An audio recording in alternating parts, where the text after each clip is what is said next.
নাম উল্লেখ ছিল। প্রত্যেকটা নবী রাসূল মুহাম্মদুর রাসূলুল্লাহ সাল্লাল্লাহু আলাইহি সাল্লামের নাম ঘোষণা করেছে। তাওরাত, জবুর, ইনজিল এগুলোর মধ্যে নবী মুহাম্মদের নাম ছিল। নবী মুহাম্মদ কিরকম হবে, নবী মুহাম্মদের আচার ব্যবহার কিরকম হবে, নবী মুহাম্মদ সর্বশেষ আসবে, এগুলো উল্লেখ ছিল। অনুরূপভাবে প্রত্যেকটা নবী রাসূল মুহাম্মদুর রাসূলুল্লাহ সাল্লাল্লাহু আলাইহি সাল্লামের নাম, চরিত্র, কৃতিত্ব, বৈশিষ্ট্য সবকিছু ঘোষণা করেছে। তারা বলেছে সর্বশেষ জামানায় একটি নবী আসবে, ওই নবীর নাম হবে এরকম, ওই নবীর স্বভাব, চরিত্র, বৈশিষ্ট্য হবে এরকম। প্রত্যেকটা নবী রাসূল কি করেছে? মুহাম্মদের নাম ঘোষণা করেছে। ঈসা আলাইহিস সালাম যখন দুনিয়াতে আসলো, বনী ইসরাঈলদের একটি পক্ষ ঈসা আলাইহিস সালামকে বলতেছে, আপনি কি ওই নবী যে নবীর কথা অতীতের নবী রাসূল ঘোষণা করেছিল? ঈসা আলাইহিস সালাম বলতেছে, না, আমি ওই নবী না।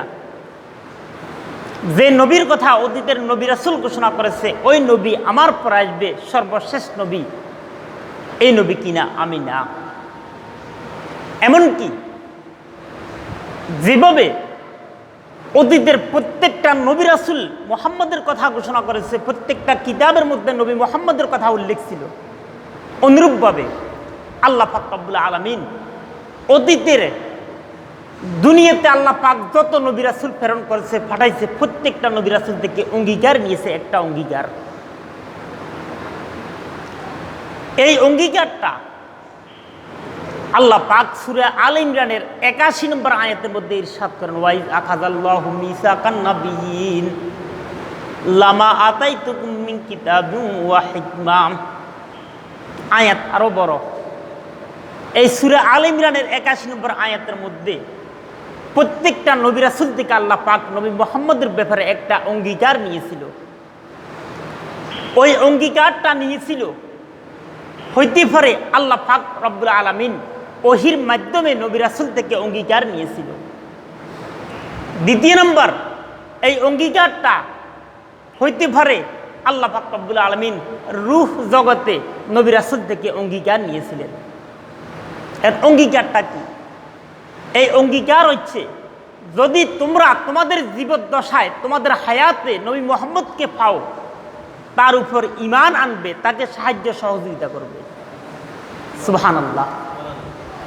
আল্লাহ পাক অঙ্গীকার নিছে কি মর্মে? যে তোমরা যদি শেষ জামানার নবী মুহাম্মদকে, শেষ নবী মুহাম্মদকে তোমরা যদি পাও, তার উপর তোমরা ঈমান আনবে, আবার তাকে সাহায্য সহযোগিতা করবে।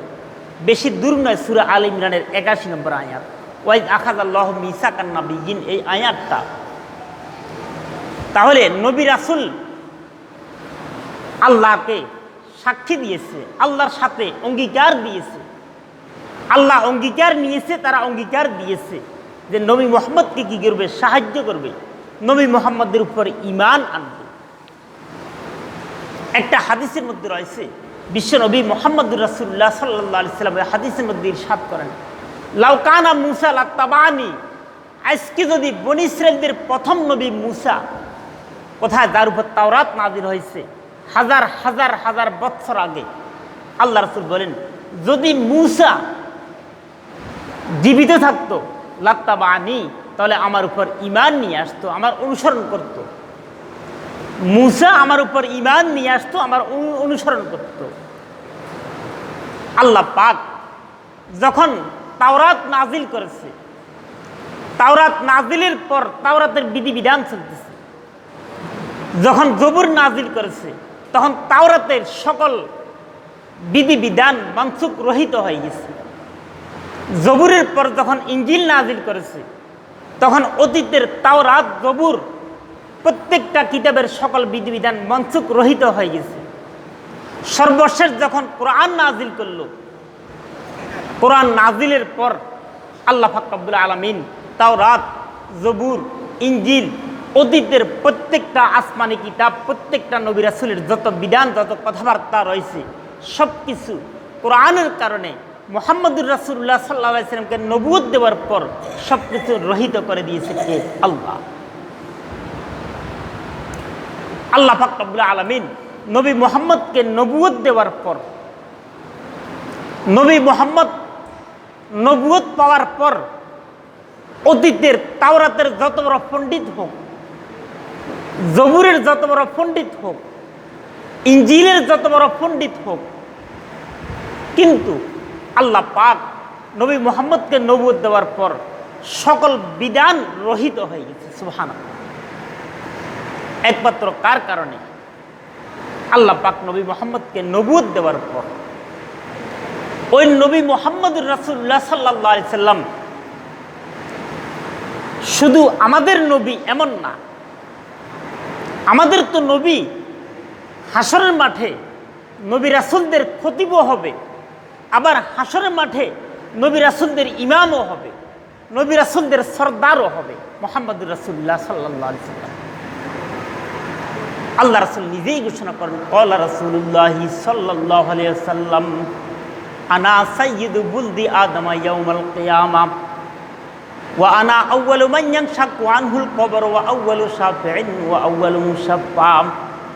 আল্লাহ রাসূল এই হাদিসের মধ্যে 4টি কথা বলেন। 1 নম্বর বলেন, আনা সাইয়্যিদু বুলদি আদম ইয়াউমাল কিয়ামা, কাল কিয়ামতের মাঠে সকল নবী রাসূল সকল উম্মত উপস্থিত থাকবে। ওই সকল নবী রাসূল সকল উম্মত প্রত্যেকের মধ্যে সরদার, প্রত্যেকের সরদার হবে, প্রত্যেকের নেতা হবে মুহাম্মদুর রাসূলুল্লাহ সাল্লাল্লাহু আলাইহি সাল্লাম। সকল নবী রাসূলের নেতা, শুধু উম্মতে মুহাম্মদের নেতা এমন না, সকল উম্মতের নেতা, সকল মানবের নেতা, সকল নবী রাসূলদের নেতা হচ্ছে মুহাম্মদুর রাসূলুল্লাহ সাল্লাল্লাহু আলাইহি সাল্লাম। এই কারণেই রাসূল বলেন, আনা সাইয়্যিদু বুলদি আদম ইয়াউমাল কিয়ামা, কাল কিয়ামতের মাঠে সাইয়্যিদু বুলদি আদম, সকল আদম সন্তানের, আদম আলাইহিস সালাম থেকে মুহাম্মদুর রাসূলুল্লাহ সাল্লাল্লাহু আলাইহি সাল্লাম পর্যন্ত যত নবী রাসূলকে আল্লাহ পাক দুনিয়াতে পাঠাইছে, যত মানবকে দুনিয়াতে পাঠাইছে, যত কিতাব দুনিয়াতে পাঠাইছে, ওই সকল নবী রাসূলদের মধ্যে, সকল মানবের মধ্যে, সকল উম্মত গোত্র সমাজের মধ্যে মুহাম্মদুর রাসূলুল্লাহ সাল্লাল্লাহু আলাইহি সাল্লাম হচ্ছে সর্বশ্রেষ্ঠ। প্রত্যেকের নেতা হচ্ছে, যেভাবে উম্মতের নেতা, যেভাবে প্রত্যেকটা মানবের নেতা, অনুরূপভাবে প্রত্যেকটা নবী রাসূলদের নেতা হচ্ছে মুহাম্মদুর রাসূলুল্লাহ সাল্লাল্লাহু আলাইহি সাল্লাম। 2 নম্বর, ওয়া আনা আউয়ালু মান ইয়ানশাক্কু আনহুল কবর, আল্লাহ রাসূল 2 নম্বর বলেন, আমি সর্বপ্রথম কবর থেকে, নবী রাসূলদের মধ্যে সর্বপ্রথম কবর থেকে উঠবো আমি। নবী রাসূলদের মধ্যে সর্বপ্রথম কবর থেকে উঠবে মুহাম্মদুর রাসূলুল্লাহ সাল্লাল্লাহু আলাইহি সাল্লাম। 3 নম্বর, ওয়া আউয়ালু শাফিঈন, সর্বপ্রথম আল্লাহ পাকের দরবারে হাসর মাঠে যিনি সুপারিশ করবে, কোন নবী রাসূল আল্লাহর সামনে সুপারিশ করার সাহস পাবে না। কোন নবী রাসূল তার সমাজকে নিয়ে, কোন নবী রাসূল তার উম্মতের জন্য, নবী রাসূল তার জাতির জন্য, নবী রাসূল তার গোত্রের জন্য সর্বপ্রথম আল্লাহ পাকের দরবারে সুপারিশ করার ওই সাহস কোন নবী রাসূল করবে না। প্রত্যেক নবী রাসূল তারা বলবে, তোমরা শেষ জামানার নবী, শেষ নবী নবী মুহাম্মদের কাছে দাও। কোন নবী রাসূল প্রথম আল্লাহর কাছে সুপারিশ করার সাহস করবেন না।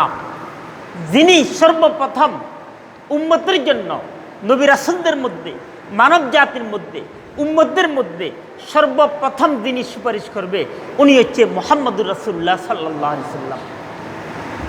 এখন সুপারিশ করবে কার জন্য? আমাদের জন্য। যদি আমাদের মধ্যে আমরা পুরুষ যদি চিহ্ন থাকে পুরুষ বলি, নারী যদি চিহ্ন থাকে নারী বলি, যদি হিজলা পুরুষ নারীর কোনো চিহ্ন নাই তাহলে তাদেরকে আমরা কি বলি? হিজলা বলি। তো আমরা যদি উম্মতে মুহাম্মাদের, নবী মুহাম্মাদের উম্মতের যদি কোনো চিহ্ন আমাদের মধ্যে যদি পাওয়া যদি না যায়, তাহলে নবী মুহাম্মদ আমাদেরকে, আমাদের জন্য কি হিসেবে সুপারিশ করবে? প্রত্যেকটা নবী রাসূলের কি রয়েছে? উম্মত রয়েছে। আদম আলাইহিস সালামের উম্মত রয়েছে, ঈসা আলাইহিস সালামের উম্মত রয়েছে, দাউদ আলাইহিস সালামের উম্মত রয়েছে। প্রত্যেকটা নবী রাসূলদের যে স্ব উম্মত রয়েছে, ওই স্ব উম্মতের মধ্যে কি রয়েছে? তাদের নমুনা চিহ্ন রয়েছে। অনুরূপভাবে মুহাম্মদুর রাসূলুল্লাহ সাল্লাল্লাহু আলাইহি সাল্লামের উম্মত যারা, তাদেরও কি রয়েছে? চিহ্ন রয়েছে, নমুনা রয়েছে। আমরা নবী মুহাম্মদের উম্মত দাবি করি, কিন্তু আমার মধ্যে নবী মুহাম্মদের কি রয়েছে ওটা দেখতে হবে। নবী মুহাম্মদের আমল আমার মধ্যে কি রয়েছে, নবী মুহাম্মদের চরিত্র আমার মধ্যে কি রয়েছে, নবী মুহাম্মদের কৃতিত্ব বৈশিষ্ট্য আমার মধ্যে কি রয়েছে, নবী মুহাম্মদের লেনদেন আমার মধ্যে কি রয়েছে, নবী মুহাম্মদের মুখে দাড়ি ছিল, আমার মুখে দাড়ি আছে কিনা, নবী মুহাম্মদ জীবনে কখনো কোনোদিন মিথ্যা কথা বলতেন না, আমার মধ্যে মিথ্যা ছাড়া সত্য বলতে কিনা কিছুই নেই। নবী মুহাম্মদ কখনো গীবত করতেন না, কিন্তু আমার মধ্যে গীবত ছাড়া কোনো কিছুই নেই। নবী মুহাম্মদ কখনো হাট বাজারে বসে বসে গল্প গুজব করতেন না, কিন্তু আমার মধ্যে হাট বাজারে অযথা সময় কাটানো ছাড়া আর কোনো কিছুই নেই। নবী মুহাম্মদ ইসলামী রাষ্ট্র কায়েম করেছে, কিন্তু আমি যদি ইসলামী রাষ্ট্র কায়েমের কথা বলি তখন আমি হয়ে যাই মৌলবাদ রাজাকার। সম্মানিত হাজরিন মসজিদ, তাহলে নবী মুহাম্মদ আমাদের জন্য সুপারিশ করবে, কিন্তু আমার মধ্যে নবী মুহাম্মদের কি রয়েছে? নবী মুহাম্মদের কথা থাকতে হবে আমার মধ্যে, নবী মুহাম্মদের আচার ব্যবহার থাকতে হবে আমার মধ্যে, নবী মুহাম্মদের দাড়ি থাকতে হবে আমার মধ্যে, নবী মুহাম্মদের লেবাস থাকতে হবে আমার মধ্যে, নবী মুহাম্মদের চালচলন থাকতে হবে আমার মধ্যে। একটা মানুষ যদি তার বাপের সন্তান যদি 4-5টা যদি সন্তান যদি থাকে, ওই সন্তান যদি একটা মানুষ তার সন্তানদেরকে সে সন্তান পরিচয় দিবে, অন্য বাচ্চাকে কখনো সে সন্তান পরিচয় দিবে না। আমরা প্রত্যেকে নবী মুহাম্মদের উম্মত, কিন্তু নবী মুহাম্মদের উম্মত দাবি করতেছি, নবী মুহাম্মদের কোনো কিছুই আমার মধ্যে নাই। তাহলে নবী মুহাম্মদ কি হিসেবে কাল হাসরের মাঠে আল্লাহ পাকের দরবারে আমাদের জন্য সুপারিশ করবে? কি বলেন, কথা ঠিক কিনা? নবী মুহাম্মদের দাড়ি নেই আমার মধ্যে, নবী মুহাম্মদ কি হিসেবে আমাদের জন্য সুপারিশ করবে?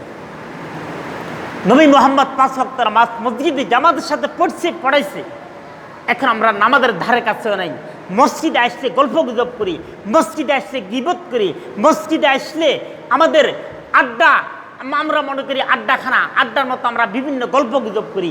ইসলাম এগুলো সম্পূর্ণ নিষিদ্ধ, সম্পূর্ণ হারাম। নবী মুহাম্মদ সাহাবায়ে কেরাম তারা কখনো মসজিদে বসে গল্প গুজব করেনি। প্রয়োজনীয় কথাবার্তা মসজিদে বসি, যত কিছুর প্রয়োজন সব কিছু তারা মসজিদে নববী থেকে বসে বসে সমাধা করেছে। কিন্তু আমরা ওই সমাধা তো দূরের কথা, মসজিদে বসে বসে আমরা মিথ্যা কথা গীবত শিকায়ত করি। নবী মুহাম্মদ কোন দৃষ্টিতে আমাদের জন্য সুপারিশ করবে? ওয়া আউয়ালু মুশাফফাম, এখন সুপারিশ করবে সর্বপ্রথম নবী মুহাম্মদ। আর কোন নবী রাসূল সাহস পাবে না, সাহস করবে না। কিন্তু সুপারিশ তো করবে, সুপারিশ কবুল হবে কার? সর্বপ্রথম যে নবীর সুপারিশ কবুল করবে আল্লাহ পাক, ওই নবী হচ্ছে মুহাম্মদুর রাসূলুল্লাহ সাল্লাল্লাহু আলাইহি ওয়াসাল্লাম। আল্লাহ রাসূল নিজেই বলেন, ওয়া আউয়ালু মুশাফফা, সর্বপ্রথম আমার সুপারিশ আল্লাহ পাক রব্বুল আলামিন কবুল করবে। নবী মুহাম্মদ উম্মতের জন্য সুপারিশ করবে, আল্লাহর দরবারে সুপারিশ করবে। আল্লাহ পাক নবী মুহাম্মদের সুপারিশকে কবুল করে বান্দাকে কি করে দিয়ে ক্ষমা করে দিবে, কিন্তু সুপারিশ করার যোগ্যতা থাকতে হবে আমার মধ্যে, আমার মধ্যে, আপনাদের মধ্যে। সুপারিশের নবী মুহাম্মদের সুপারিশ করবে, ওই সুপারিশের যোগ্যতা থাকতে হবে। যদি সুপারিশের যোগ্যতা যদি না থাকে, তাহলে সুপারিশ কোন দৃষ্টিতে করবে? তাই আমরা নবী মুহাম্মদের উম্মত হিসেবে নবী মুহাম্মদ যা কিছু করেছে, নবী মুহাম্মদ যা কিছু বলেছে, তাই কিছু করা, তাই আমল করা আমাদের একান্ত কর্তব্য, আমাদের বাঞ্ছনীয়, আমাদের উচিত। অন্যথায় নবী মুহাম্মদ আমাদের জন্য সুপারিশ কোন দৃষ্টিতে করবে? বিশ্বনবী মুহাম্মদুর রাসূলুল্লাহ সাল্লাল্লাহু আলাইহি সাল্লাম আরেকটা হাদিসের মধ্যে ইরশাদ করেন, ক্বালা রাসূলুল্লাহ সাল্লাল্লাহু আলাইহি সাল্লাম, আনা আকসারুল আম্বিয়া তাবান ইয়াউমাল কিয়ামাহ ওয়া আনা আউয়ালু মান ইয়াকরাউ বাবাল জান্নাহ। আল্লাহ রাসূল হাদিসের মধ্যে দুইটি কথা বলেন। প্রথম বলেন, আনা আকসারুল আম্বিয়া তাবান ইয়াউমাল কিয়ামাহ, কাল কিয়ামতের মাঠে সকল নবী রাসূলদের সামনে উপস্থিতি দেন, সকল উম্মতের উপস্থিতি দেন, অধিক নবী রাসূল আমার কী হবে? অনুসরণ হবে, আমার অনুগামী হবে। অধিক নবী রাসূল কী হবে? মুহাম্মদুর রাসূলুল্লাহ সাল্লাল্লাহু আলাইহি ওয়াসাল্লামের অনুসরণ করবে। সুবহানাল্লাহ, আমরা ওই নবী মুহাম্মদের উম্মত কাল হাসরের মাঠে অধিক, আনা আকসারুল আম্বিয়া তাবান ইয়াউমাল কিয়ামাহ, অসংখ্য নবী রাসূল মুহাম্মদুর রাসূলুল্লাহ সাল্লাল্লাহু আলাইহি ওয়াসাল্লামের অনুসরণ করবে। দ্বিতীয় নম্বর, ওয়ানা আউয়ালু মান ইয়াকরাউ বাবাল জান্নাহ, রাসূল বলেন সর্বপ্রথম জান্নাত বেহেশত যে উদ্বোধন করবে, বেহেশত যিনি দেখবে, বেহেশতে যে করাঘাত করবে, বেহেশতে যিনি প্রবেশ করবে, উনি হচ্ছে মুহাম্মদুর রাসূলুল্লাহ সাল্লাল্লাহু আলাইহি ওয়াসাল্লাম। আল্লাহ রাসূল আরেকটা হাদিসের মধ্যে ইরশাদ করেন, ক্বালা রাসূলুল্লাহি সাল্লাল্লাহু আলাইহি ওয়াসাল্লাম আতি বাবাল জান্নাতে ফাস্তাফতি ফায়াকুলুল খাযুন মান আনতা ফাকুলু মুহাম্মদ ফায়াকুলু বিকা উমিরতু আল্লাহ আফতাহা লি আহাদিন কাবলাকা। আল্লাহ রাসূল ইরশাদ করেন, দয়ার নবী, মায়ার নবী মুহাম্মদুর রাসূলুল্লাহ সাল্লাল্লাহু আলাইহি ওয়াসাল্লাম ইরশাদ করেন, আতি বাবাল জান্নাহ, কাল কিয়ামতের মাঠে যখন হিসাব শেষ হয়ে যাবে, সব কিছু শেষ হয়ে যাবে, জান্নাত উদ্বোধন হবে, আল্লাহ রাসূল নিজে ইরশাদ করেন, আতি বাবাল জান্নাহ, আমি জান্নাতের সামনে যাব, বেহেশতের সামনে যাব। বেহেশতের সামনে যাইয়া বেহেশতে ঢুকার প্রত্যেকটা ঘরের কিতাকে প্রবেশ করতে অনুমতির প্রয়োজন। শহর কেন্দ্রিক কলিং বেল রয়েছে, গ্রাম কেন্দ্রিকও কারো কারো কলিং বেল রয়েছে। ওই কলিং বেল কী করতে টিপ দিতে হয়, কারণ দরজা বন্ধ, ঘরে প্রবেশের রাস্তা বন্ধ। অনুরূপভাবে জান্নাতেরও কী রয়েছে, 8টি যে জান্নাত বেহেশত, প্রত্যেকটি জান্নাতের কি রক্ষক দারওয়ান রয়েছে। মুহাম্মদুর রাসূলুল্লাহ সাল্লাল্লাহু আলাইহি ওয়াসাল্লাম যখন জান্নাতের সামনে উপস্থিত হবে, দাঁড়াইবে, জান্নাতের কলিংয়ের বেল টিপ দিবে, তখন জান্নাত ভিতর থেকে, জান্নাত বেহেশতের ভিতর থেকে বেহেশতের দারওয়ান বলবে, আপনি কে? আতি বাবাল জান্নাহ ফাস্তাফতি, আমি জান্নাতে বেহেশতে ঢুকার চেষ্টা করব, কলিং বেল টিপ দিব। ফায়াকুলুল খাজান, বেহেশতের দারওয়ান বলবে, মান আনতা, আপনি কে? ফাকুলু মুহাম্মদুর রাসূলুল্লাহ সাল্লাল্লাহু আলাইহি ওয়াসাল্লাম বলবে, আমি মুহাম্মদ। ফায়াকুলু বিকা উমিরতু আল্লাহ আফতাহা লি আহাদিন কাবলাকা, বেহেশতের দারওয়ান বলবে, ও মুহাম্মদ, আল্লাহ পাক রব্বুল আলামিন আদেশ করেছে সর্বপ্রথম জান্নাতকে দেখার জন্য, জান্নাতকে দেখানোর জন্য, বেহেশতের দরওয়াজা খোলার জন্য, বেহেশতের গেট খোলার জন্য আপনার জন্য প্রথম খোলা হবে, আপনার জন্য বেহেশতের দরওয়াজা প্রথম খোলা হবে আপনার জন্য, বেহেশতের গেট প্রথম খোলা হবে আপনার জন্য। ফায়াকুলু মুহাম্মদ ফায়াকুলু বিকা উমিরতু আল্লাহ আফতাহা লি আহাদিন কাবলাকা, অন্য কোনো নবী রাসূলের জন্য এই অনুমতি নাই। সর্বপ্রথম অনুমতি কাকে দেওয়া হয়েছে? আপনাকেই দেওয়া হয়েছে। সম্মানিত হাজরিনে মসজিদ, আমরা ওই নবীর উম্মত, আমরা ওই মুহাম্মদুর রাসূলুল্লাহ সাল্লাল্লাহু আলাইহি ওয়াসাল্লামের উম্মত। কিন্তু জিবরাইল আলাইহিস সালাম পুরা জমিন পৃথিবী সফর করেছে। জিবরাইল আলাইহিস সালাম, সুবহানাল্লাহ, মাশরিক থেকে মাগরিব, পূর্ব পশ্চিম পৃথিবীর আনাচে কানাচে, সাফারতু বাইনাল মাশরিক ওয়াল মাগরিব, জিবরাইল আলাইহিস সালাম নিজেই বলেন, সাফারতু বাইনাল মাশরিক ওয়াল মাগরিব ওয়ালাকিন লাম আজিদহু মুহাম্মাদুন সাল্লাল্লাহু আলাইহি ওয়াসাল্লাম। জিবরাইল বলেন, আমি পৃথিবীর পশ্চিম, পূর্ব পশ্চিম, মাশরিক মাগরিব প্রতিটি এলাকা অঞ্চল আমি কি করেছি? সফর করেছি, ভ্রমণ করেছি, ঘুরেছি, দেখেছি। ওয়ালাকিন লাম আজিদু মুহাম্মাদুন সাল্লাল্লাহু আলাইহি ওয়াসাল্লাম, জমিনের বুকে নবী মুহাম্মদের মতো উত্তম লোক, উত্তম বৈশিষ্ট্য, উত্তম সালসালন, উত্তম কথাবার্তা এমন কোন লোক আমি পাইনি। আমরা ওই নবীর উম্মত। গ্যারান্টি দিচ্ছে কে? জিবরাইল আলাইহিস সালাম। জিবরাইলের কথা, আমার কথা, আপনাদের কথা এরকম না।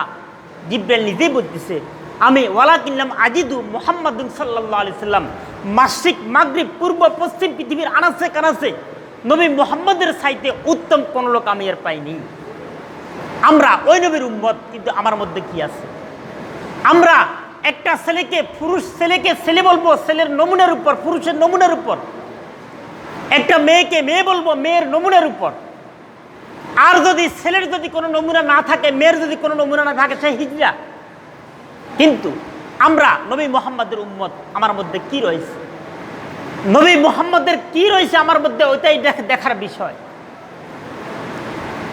যেখানে জিবরাইল আলাইহিস সালাম আরেকটা স্থানে জিবরাইল আলাইহিস সালাম বলতেছে, সাফারতু বাইনাল মাশরিক ওয়াল মাগরিব ওয়ালাকিন লাম আজিদহু মিন মক্কা মিন বনি হাশিম।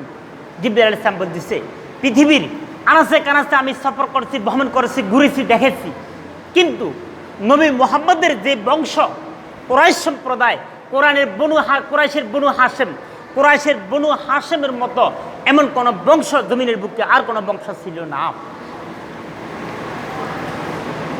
কুরাইশ থেকে আরবের কুরাইশের মধ্যে একমাত্র যে নবী রাসূল ভূমিষ্ঠ হয়েছে, যে নবী রাসূল আল্লাহ পাক পাঠাইছে, আরবের কুরাইশের মধ্যে একমাত্র নবী যিনি মুহাম্মদুর রাসূলুল্লাহ সাল্লাল্লাহু আলাইহি সাল্লাম। কুরাইশ সম্প্রদায়ের মধ্যে আর কোনো কুরাইশের বনু হাশিম গোত্রে কোনো নবী ছিল না, কোনো রাসূলও ছিল না। একমাত্র যিনি সর্বশেষ নবী, সর্বশ্রেষ্ঠ নবী, সকল নবীদের খতিব, ওই নবী হচ্ছে মুহাম্মদুর রাসূলুল্লাহ সাল্লাল্লাহু আলাইহি সাল্লাম। সম্মানিত প্রিয় উপস্থিতিবৃন্দ, আমরা ওই নবীর উম্মত। আমরা দাবি করতেছি মুহাম্মদের উম্মত, কিন্তু আমার মধ্যে মুহাম্মদের কি রয়েছে ওইটাই দেখার বিষয়। মুহাম্মদুর রাসূলুল্লাহ সাল্লাল্লাহু আলাইহি সাল্লামের বাপ চাচারা, তার বাপ ছিল 10 ভাইয়ের মধ্যে সর্বকনিষ্ঠ, ছোট, সর্বশেষ, সর্বপ্রথম যে বাপদের মধ্যে তার নাম ছিল হারেস, সর্বশেষ সর্বছোট তার নাম ছিল আব্দুল্লাহ, রাসূলুল্লাহ সাল্লাল্লাহু আলাইহি সাল্লামের বাপ। আর তার ফুফুরা ছিল, নবী মুহাম্মদের ফুফুরা ছিল 6 জন। স্বাভাবিক ক্ষেত্রে নারীদের যখন গর্ভে যখন সন্তান হয়, আমাদের দেশে বিয়ের আগেও মহিলাদের বাচ্চা হয়। কত বাচ্চা মানুষ নষ্ট করতেছে, ওষুধ দ্বারা নষ্ট করতেছে, আরো কত কিছু করতেছে। প্রত্যেকটা বাচ্চা নষ্টর হিসাব আল্লাহ পাকের দরবারে কাল হাসর মাঠে দিতেই হবে। বাচ্চা দিতেছে কে? আল্লাহ। আমি আপনি প্রত্যেকে বাংলা বাজারবাসী, সাউলিয়া উপজেলা নয়, পৃথিবীর প্রত্যেক মানুষ একত্রিত হইয়া বাচ্চা দিতে পারবো না। বাচ্চা নষ্ট করতে পারবো, কিন্তু বাচ্চা দিতে পারবো না। যত বাচ্চা বিয়ের আগে, বিয়ের পরে যত বাচ্চা নষ্ট করতেছে, প্রত্যেকটা বাচ্চার হিসাব কাল হাসর মাঠে আল্লাহ পাক রব্বুল আলামিনের দরবারে দিতেই হবে। আর যত বাচ্চাকে আমরা গলা টিপে হত্যা করতেছি আইয়ামুল জাহেলিয়ার মতো, বালিশকে সেফে ধরে হত্যা করতেছি আইয়ামুল জাহেলিয়ার মতো, যাদের নারী, যাদের বাচ্চা মেয়ে ভূমিষ্ঠ হইতেছে, 1টা 2টা 3টা 4টা ভূমিষ্ঠ হইতেছে, ওই নারীকে ঘৃণা করে আমরা নারীদেরকে গলা টিপে হত্যা করতেছি, বাচ্চাকে গলা টিপে হত্যা করতেছি। স্মরণ রাখবেন, কোরআনুল কারীমের সূরা তাকবীরের আয়াত 30 পারাতে, ওয়াইজাল মাউউদাতু সুইলাত বিআইয়ি যামবিন কুতিলাত, যাদেরকে, যে সমস্ত কন্যাদেরকে হত্যা করা হয়েছে আইয়ামুল জাহেলিয়াতে বর্বরতার যুগে হত্যা করত। ইসলাম এমন একটা ধর্ম, নারীর যত অধিকার রয়েছে, নারীর যত মান সম্মান রয়েছে, নারীর যত ইজ্জত রয়েছে, সব কিছু পুঙ্খানুপুঙ্খানুভাবে বরাট করেছে, দিয়েছে ইসলাম। অন্য কোনো ধর্ম এমন দেয় নাই।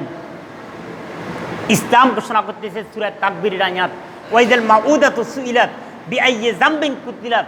আল্লাহ পাক স্পষ্ট ভাষায় বলেন, যাদেরকে, যে সমস্ত কন্যাদেরকে হত্যা করা হয়েছে, আইয়ামুল জাহেলিয়াতে হোক, ইসলামের যুগে হোক, আমরাই হোক না কেন, যে সমস্ত মানুষ না কন্যাদেরকে হত্যা করেছে, কাল হাসর মাঠে ওই প্রত্যেকটি কন্যাদেরকে আল্লাহ পাক রব্বুল আলামিন জিজ্ঞেস করবে, বিআইয়ি যামবিন কুতিলাত, তোমাদেরকে, তোমাদের বাপ, তোমাদেরকে অমুক, তোমাদের মা কেন হত্যা করেছে? আর যে সমস্ত সন্তানকে আমরা নষ্ট করতেছি বিয়ের আগে, বিয়ের পরে, প্রত্যেকটি যারা সন্তান হোক বা নাই হোক, প্রত্যেকটি সন্তানের হিসাব আল্লাহ পাক রব্বুল আলামিনের দরবারে দিতে হবে। যেভাবে বাচ্চাকে গলা টিপে হত্যা করা হয়েছে হিসাব দিতে হবে, সন্তান নষ্টের হিসাবও আল্লাহ পাক রব্বুল আলামিনের দরবারে দিতে হবে। আমরা কোন নবীর উম্মত? মুহাম্মদুর রাসূলুল্লাহ সাল্লাল্লাহু আলাইহি সাল্লাম আল্লাহর কাছে কেমন ছিল? স্বাভাবিক নারীদের মাথায় যখন সন্তান যখন গর্ভে আসে, তখন নারীদের শরীর দুর্বল, বমি বমি ভাব, মাথায় ঘুরা, আরো কত অলসতা, কত সমস্যা, ওইটা আমরাও জানি, আশা করি। মুহাম্মদের মা, নবী মুহাম্মদের মা নিজেই বলতেছে, মুহাম্মদ যখন আমার গর্ভে আসলো, তখন তো আর জানে না উনি কি, মুহাম্মদ দুনিয়ার কি হবে তা তো আর জানে না। মুহাম্মদের মা বলতেছে, এই মুহাম্মদ যখন আমার গর্ভে, তখন স্বাভাবিক মহিলাদের যে বমি ভাব, আমার কোনো কিছুই নেই। মহিলাদের মাথা ঘুরা, আমার কোনো কিছুই নেই। মহিলাদের দুর্বলতা, ওইটা আমার কিছুই নেই। দেখবেন আপনি, মহিলাদের যখন সন্তান যখন গর্ভে আসে, তখন আয়রন, ক্যালসিয়াম সহ আরও কত ওষুধের প্রয়োজন। নবী মুহাম্মদের মা বলতেছে, কোনো আয়রনের আমার প্রয়োজন হয়নি, কোনো ক্যালসিয়ামের আমার প্রয়োজন হয়নি। কার কারণে? মুহাম্মদুর রাসূলুল্লাহ সাল্লাল্লাহু আলাইহি সাল্লামের কারণে।